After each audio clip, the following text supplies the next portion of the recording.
Mumi secara umum dikenal masyarakat dunia sebagai tradisi ritual pemakaman yang ada di Mesir. Sejak ditemukannya mayat Firaun di piramida Giza dengan bentuk mumi, konon mayat Firaun masih utuh meski sudah terpaut ribuan tahun. Hal ini menjadi bukti bahwa mumifikasi, yang merupakan praktik pengawetan mayat dengan cara tradisional, cukup ampuh mengawetkan mayat selama ratusan tahun. Meski begitu, ternyata bukan hanya di Mesir saja, Indonesia juga ada mumi. Bahkan, mumi di Indonesia juga hampir mirip dengan di Mesir dan memiliki usia hampir 3 abad.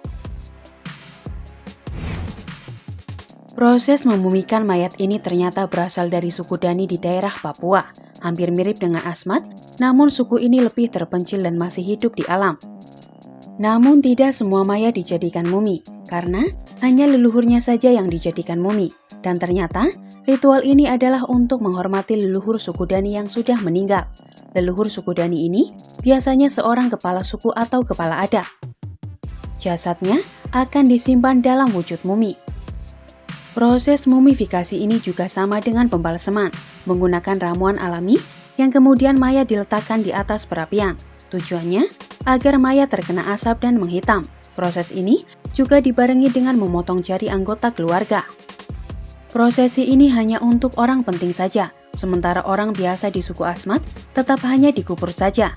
Mumi ini juga dipajang di joglo suku ini jika ada tamu yang berkunjung.